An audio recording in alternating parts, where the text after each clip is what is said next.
Hello everyone, स्वागत है आप सभी का मेरे यूट्यूब चैनल स्टडी वर्ल्ड 55 के आज के इस वीडियो में। आई होप आप लोग बहुत अच्छे होंगे। तो फ्रेंड्स, आज के इस वीडियो में हम बात करने वाले हैं बिहार एसएससी के द्वारा एक पोस्ट जो है, एक नोटिफिकेशन जारी की गई है जिसमें आपको लगभग जो है 600 के पद में जो है इसमें पोस्ट रहने वाली है। तो बिहार कर्मचारी चयन आयोग द्वारा इसको जारी किया गया है कि बिहार कर्मचारी चयन आयोग अवर संख्या के पदाधिकारी पोस्ट है। अवर संख्या के पदाधिकारी, प्रखंड संख्या के पदाधिकारी के पदों पर नियुक्ति हेतु विज्ञापन का ऑनलाइन रजिस्ट्रेशन, जिसका दिनांक जो है 1 अप्रैल से 19 अप्रैल तक ये जिसका अप्लाई होने का तिथि है। मतलब ये जो पोस्ट आने वाली है अवर संख्या के पदाधिकारी यानी कि सब statistical officer and block statistical officer के लिए पद पर जो है आपको पोस्ट आई हुई है, जिसका ऑनलाइन रजिस्ट्रेशन की तिथि आपको 1 अप्रैल से जो है इसका स्टार्ट हो जाएगा और इसकी लास्ट जो तिथि रहेगी वो कब तक रहेगी, तो 19 अप्रैल तक इसका जो है लास्ट तिथि रहने वाली है। अब इसमें अगर बात करें कि इसका जो है शैक्षणिक योग्यता क्या रहने वाला है, तो अवर संख्या के पदाधिकारी और प्रखंड संख्या के पदाधिकारी जो कि पोस्ट का नेम है, तो इसमें जो है वेतनमान आपका स्तर 7 रहेगा, पे स्केल जो है 7 पे रहेगा। और इसकी योग्यता जो है शैक्षणिक योग्यता होगा वो किसी भी मान्यता प्राप्त विश्वविद्यालय से अर्थशास्त्र, गणित, सांख्यिकी में किसी एक विषय से स्नातक होना चाहिए। इस 3 में से आपको किसी में भी जो है आप जो है ग्रेजुएट होने चाहिए। मतलब आपके जो है इकोनॉमिक्स होनी चाहिए, मैथ्स होनी चाहिए और स्टैटिक्स होनी चाहिए। मतलब तीनों सब्जेक्ट में अगर आपके पास जो है स्नातक की डिग्री है तो आप जो है इसमें अप्लाई कर सकते हैं। यहाँ पे नोट करके दिया हुआ है, पास कोर्स के रूप में उक्त विषयों से स्नातक की डिग्री या पूरक विषय यानी सब्सिडरी के साथ स्नातक में डिग्री प्राप्त अभ्यर्थी भी उक्त पद हेतु योग्य होंगे। मतलब अगर आपका जो है किसी और सब्जेक्ट से ग्रेजुएशन है, लेकिन अगर आपका सब्सिडरी में अगर आपको ये तीनों मतलब अर्थशास्त्र, गणित और सांख्यिकी यानी कि इकोनॉमिक्स, मैथ्स और स्टैटिक्स अगर सब्सिडरी में भी अगर आपके हैं, अगर आपका ग्रेजुएशन किसी भी स्ट्रीम से हो, किसी भी सब्जेक्ट से हो, लेकिन सब्सिडरी में अगर आपके ये तीनों अगर आपके हैं, तब भी जो है आप जो है यहाँ पे एलिजिबल हो पाइएगा। तब भी जो है आप अपना अप्लाई यहाँ पे कर सकते हैं इस पद के लिए, अवर संख्या की पदाधिकारी के पद के लिए। अब इसमें थोड़ा सा बात कर लेते हैं कि इसमें कितनी जो है सीट रहने वाली है, कितनी सीटें हैं टोटल। तो आप यहाँ पे देख सकते हैं टोटल यहाँ पे सीट है 682। टोटल कितनी सीट है? 682 यहाँ पे टोटल पद है। टोटल पद आपका 682 है। तो अनारक्षित वर्ग के लिए अगर देखें, मतलब कि जनरल कास्ट के लिए अगर है, तो यहाँ पे 313 यहाँ पे टोटल पोस्ट है। महिलाओं के लिए 35% इसमें आरक्षण दिया गया है, जिसमें 110 यहाँ पे पोस्ट दिए गए हैं। अनुसूचित जाति यहाँ पे महिलाओं के लिए जो है आपको 35% का आरक्षण दिया हुआ है और उनको जो है साइड से 35% का आरक्षण मिलेगा। तो जनरल के लिए टोटल पोस्ट है 313। अनुसूचित जाति के लिए आपका जो है 98 है। अनुसूचित जनजाति के लिए 7 पोस्ट है। अत्यंत पिछड़ा वर्ग के लिए 112 पोस्ट है, मतलब ओबीसी के लिए। पिछड़ा वर्ग के लिए 62 पोस्ट है, ईबीसी के लिए। पिछड़ा वर्ग की महिला, यहाँ पे पिछड़ा वर्ग की महिला के लिए स्पेशल पोस्ट 22 पोस्ट है। आर्थिक रूप से कमजोर वर्ग यानी कि ईडब्ल्यूएस के लिए आपको जो है 68 पोस्ट है। तो टोटल आपका जो है कितने पोस्ट पर ये बहाली होने वाली है, तो टोटल आपका जो है 682 यानी कि 682 पोस्ट पे आपका ये बहाली होने वाला है। तो आप यहाँ देख सकते हैं ये, और इतना जो है 682 यानी कि 682 पद अपने आप में जो है काफ़ी ज़्यादा पद होता है। तो जिनके भी अगर आपके जो ये 3 सब्जेक्ट से आपका किसी भी 3 सब्जेक्ट में अगर स्नातक है या फिर सब्सिडरी में आपके जो है मैथ्स, इकोनॉमिक्स और स्टैटिक्स, तो आप जो है आपके लिए बेस्ट अपॉर्चुनिटी आ रही है। आप जो है यहाँ पे अप्लाई कर सकते हैं, जिसकी अप्लाई करने की तिथि आपको 1 अप्रैल से दिया हुआ है और इसकी लास्ट तिथि आपको 19 अप्रैल तक रहने वाली है। अब इसमें बात करेंगे अगर जो है उम्र को लेकर, एज को लेकर अगर बात करें, यहाँ पे जैसे कि दिया हुआ है कि उपयुक्त सभी रिक्तियाँ औपबंधिक है जो घट बढ़ सकती है। रिक्तियों में जो है घट बढ़ भी सकती है, हाँ, लेकिन अभी तक जो है कंफर्म है 682। हो सकता है कि इसमें रिक्तियाँ बढ़ भी सकती है और घट भी सकती है, वो बाद में डिपेंड करेगा। अभी उम्र सीमा की अगर बात करें तो अभ्यर्थी की जो है उम्र सीमा की गणना दिनांक 1/8/2024 के आधार पर की जाएगी। मतलब आपकी जो एज की जो है वो गणना जो है आपका 1 अगस्त 2024 के आधार पर की जाएगी। लास्ट आपका जो है 1 अगस्त 2024 आपका लास्ट। अगर आपका डेट ऑफ बर्थ, जैसे आपका डेट ऑफ बर्थ मान लेते हैं कि आपका डेट ऑफ बर्थ 1998 में है, तो लास्ट आपका जो है 2024 तक आपका मैक्सिमम जो डेट होगा वो यहाँ तक जो है फुलफिल होना चाहिए, 1 अगस्त 2024 तक, क्योंकि इसी के आधार पर की जाएगी। परंतु वैसे अभ्यर्थी जो दिनांक 1/8/2010 को सरकार द्वारा निर्धारित अधिकतम उम्र सीमा धारित करते हो एवं उक्त तिथि तक निर्धारित शैक्षणिक योग्यता धारण करते हो, वे भी उम्र सीमा के आधार पर सामान्य प्रशासन विभाग के पंत्रांक दिनांक 23 जनवरी 2006 के आलोक में इस परीक्षा के लिए पात्र होंगे।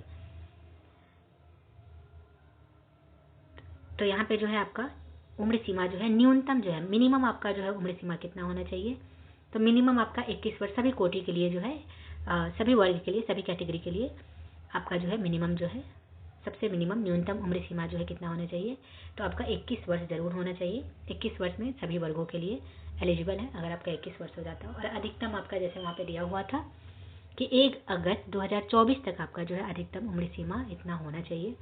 जैसे आप देखेंगे अनारक्षित पुरुष के लिए यहाँ पे जनरल मेल की बात हो रही है, तो जनरल मेल की जो अधिकतम उम्र सीमा होगी वो कितनी होगी, 37 वर्ष।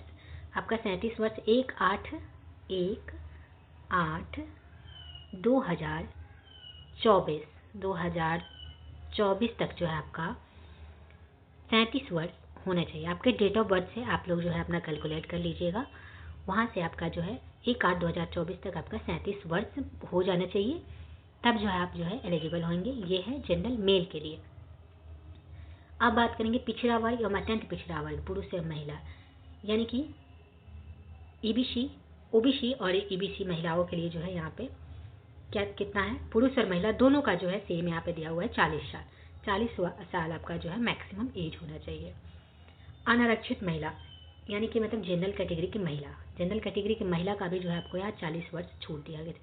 यहाँ पे 3 वर्ष का मतलब कि मेल से जो है, जनरल मेल से यहाँ पे 3 वर्ष की यहाँ पे छूट दी गई है। 40 वर्ष इनकी जो है मैक्सिमम आयु कितनी होनी चाहिए, तो 40 वर्ष इनकी मैक्सिमम आयु होनी चाहिए। और अनुसूचित जाति एवं अनुसूचित जनजाति के पुरुष और महिला, मतलब एससी और एसटी के पुरुष और महिला दोनों के लिए जो है 42 वर्ष उम्र जो है अधिकतम होनी चाहिए, 42 ईयर्स, अनुसूचित जाति और अनुसूचित जनजाति के लिए। और सभी कोटि के दिव्यांग अभ्यर्थी यानी कि किसी भी कैटेगरी की हो, चाहे वो जनरल की हो, ओबीसी हो, एससी एसटी हो, ईबीसी हो, किसी भी कैटेगरी से हो, जो पीएच कैंडिडेट है यानी कि जो हैंडीकैप्ड है, दिव्यांग अभ्यर्थी हैं, उनको जो है उपयुक्त कोटिवार अधिकतम उम्र सीमा के अतिरिक्त 10 वर्ष की जो है यहाँ पे छूट दी गई है। स्पेशली जो है दिव्यांग अभ्यर्थियों को 10 वर्ष की छूट दी गई है। तो आपका जो है मैक्सिमम जो है आपका डेट कितना से काउंट होगा, 1 अगस्त 2024 से आपका यहाँ पे काउंट होगा। आप लोग नोटिफिकेशन जो है आप लोग पढ़ लीजिएगा, क्योंकि आप देख सकते हैं। अब यहाँ पे थोड़ा सा बात कर लेते हैं कि इसकी जो है एग्ज़ाम पैटर्न कैसा रहने वाला है, क्या क्या जो है कितने मार्क्स का एग्ज़ाम होने वाला है, ये सभी चीज़ें थोड़ा सा बात कर लेते हैं। तो उक्त परीक्षा के लिए ऑनलाइन आवेदन पत्र भरने वाले अभ्यर्थियों को अपनी जाति के अनुरूप आरक्षण कोटि को सही एवं स्पष्ट रूप से उद्धृत करना अनिवार्य होगा। मतलब अपना जाति प्रमाण पत्र जो है आप लोग बिल्कुल जो है सही दीजिएगा, ताकि जो है बाद में कोई प्रॉब्लम आपको फेस ना करना पड़े। बाद में आपको ही प्रॉब्लम होगी अगर कुछ भी उल्टा पलटी हो जाता है। तो फॉर्म भरते वक्त आप लोग अच्छे से ध्यान से बिल्कुल एकदम कॉन्सेंट्रेट होकर अपना फॉर्म डालिएगा, कुछ भी गलत ना हो, नहीं तो बाद में जो है फॉर्म रिजेक्ट हो जाता है, फिर सारी मेहनत पे पानी फिर जाता है। तो आप लोग फॉर्म भरने से पहले 2 बार 4 बार अच्छे से पढ़िएगा, उसके बाद ही फॉर्म डालिएगा। अब बात करते हैं चयन की प्रक्रिया कि कैसा जो है इसमें आपका जो है चयन की प्रक्रिया क्या रहने वाला है, सिलेक्शन प्रोसेस क्या होने वाले हैं। तो चयन हेतु अभ्यर्थियों की मेधा सूची निम्न प्रकार तैयार की जाएगी। लिखित परीक्षा में प्राप्त अंकों की अधिमानता जो है कितना रहने वाला है, 75। मतलब आपके जो है लिखित परीक्षा में यानी कि रिटन एग्जाम के 75 अंक होंगे और 25 अंक जो है यहाँ पे 25 अंक आपके जो है अनुभव के होंगे। मतलब रिटन में आपका टोटल कितना मार्क्स होगा, 75 नंबर। उसके बाद संविदा के आधार पर कार्य करने के निमित्त अधिकतम अधिमान्यता तभी मान्य होगी जबकि उसी पद पर संविदा पर नियुक्त की गई हो। प्रति कार्यरत वर्ष के लिए 5 अंक, जिसकी अधिकतम सीमा 25 अंक की होंगी। किसी वर्ष के अंश के लिए कार्यरत दिवसों की संख्या में संख्या 5 से गुना करने के पश्चात 365 से भाग देकर प्राप्त अनुपातिक अंक जोड़ा जाएगा। मतलब कुल मिला के आप ये देख लीजिए कि यहाँ पे जो है आपका लिखित परीक्षा यानी कि रिटन एग्जाम में 75 नंबर का होगा और 25 नंबर आपके जो है वो आपके अनुभव के आधार पे आपका 25 नंबर का होगा। मतलब टोटल आपका जो है 100 नंबर का होगा। 100 नंबर का इसमें जो है आपका पीटी का एग्जाम होगा और पीटी एग्जाम में जो है आपका लगभग जो है 5 गुना रिजल्ट दिया जाएगा। जितने भी आपके मार्क्स मेंस के लिए जो है 5 गुना, इसमें पीटी में आपका 5 गुना रिजल्ट दिया जाएगा, ताकि आपका जो है 5 गुना रिजल्ट के बाद आपका मेंस के लिए आप जो है एलिजिबल हो पाइएगा और मेंस के लिए आप जो है अप्लाई कर सकते हैं।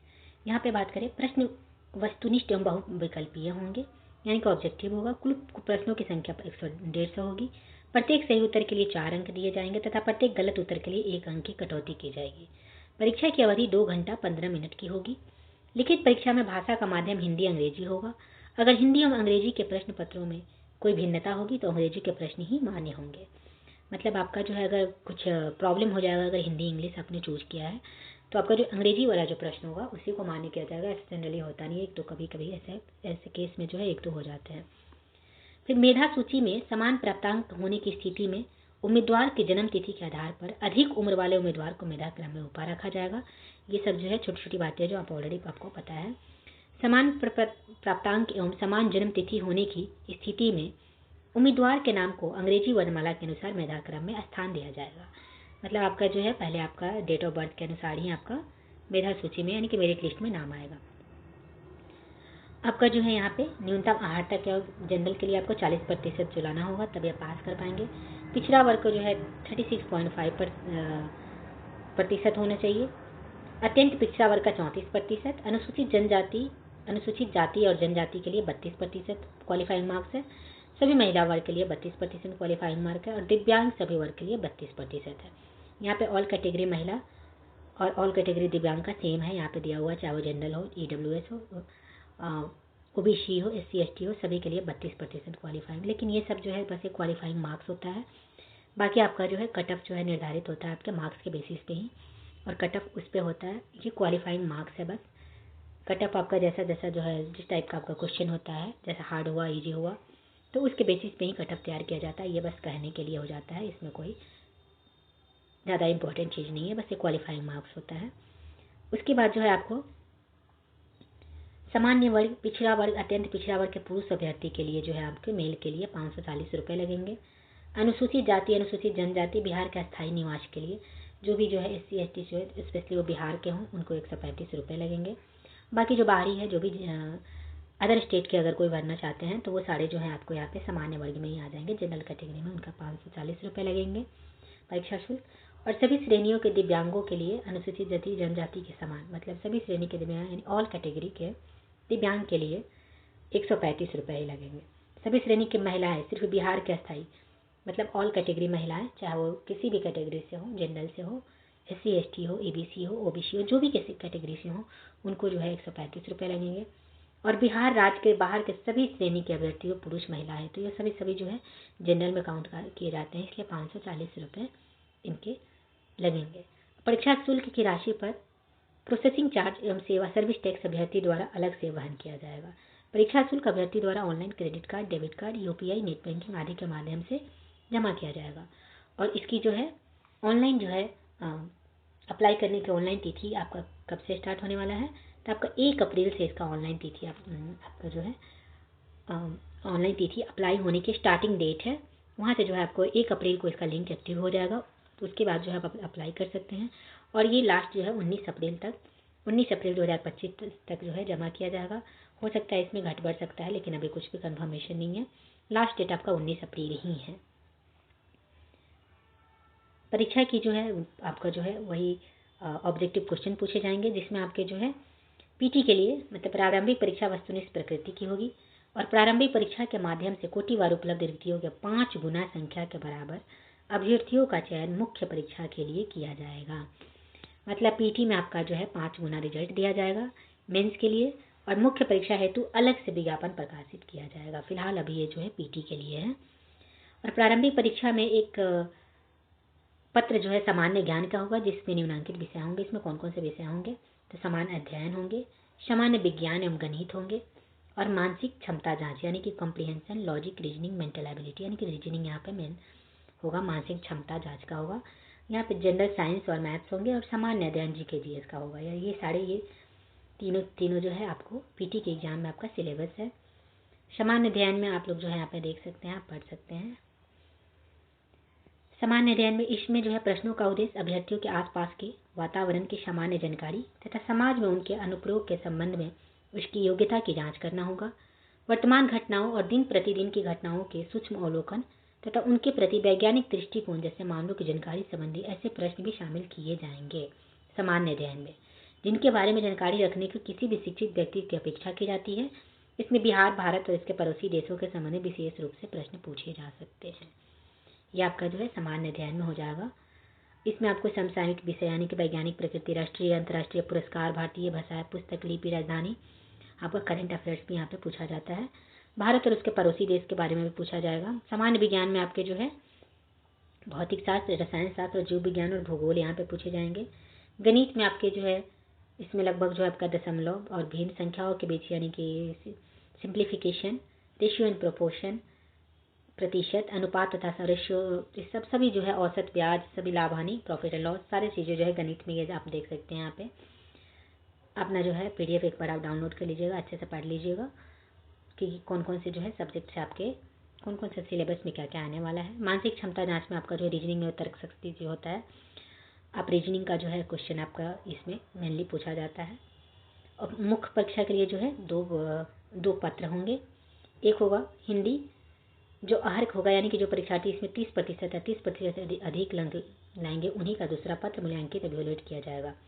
यानी कि मुख्य परीक्षा के लिए एक लैंग्वेज पेपर होगा जो कि आपको जो जिसमें आपको 30% क्वालिफाइंग मार्क्स होगा। इसका जो है नंबर नहीं जुटेगा, ये बस एक क्वालिफाइंग मार्क्स होगा। आपको 30% या उससे ज़्यादा आपको लाना होगा, तभी जो है आप जो है नेक्स्ट जो आपका सेकंड पेपर होगा उसका जो है आपका जांच किया जाएगा। अगर जो है आप लैंग्वेज पेपर में फेल कर जाते हैं तो आपका जो है सेकंड पेपर जांच नहीं किया जाएगा। और मुख्य पत्र जिसमें निम्न विषय शामिल होंगे: सामान्य अध्ययन, सामान्य विज्ञान एवं गणित और मानसिक क्षमता जांच। ये तीनों चीज़ें जो है आपके मेंस एग्जाम में भी जो है आपके दिए जाएंगे। तो ये सारी चीज़ें आपके रह गई।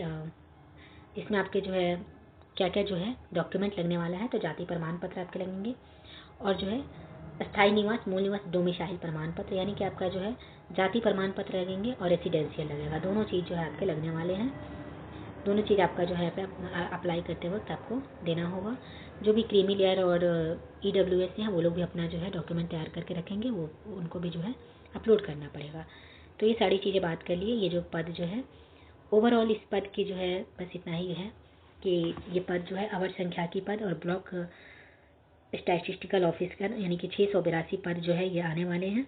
अवर संख्या के पदाधिकारी और प्रखंड संख्या के पदाधिकारी के 682 टोटल पोस्ट है। काफ़ी अच्छी पोस्ट है ये, काफ़ी रॉयल जॉब भी है। तो आप लोग BSSC के द्वारा ये प्रकाशित की गई है, जिसकी जो है अप्लाई की डेट 1 अप्रैल से 19 अप्रैल तक जो है दिया गया है। 1 अप्रैल से आपका लिंक एक्टिव कर दिया जाएगा। आप जो है 1 अप्रैल से इसमें जो है अप्लाई कर सकते हैं।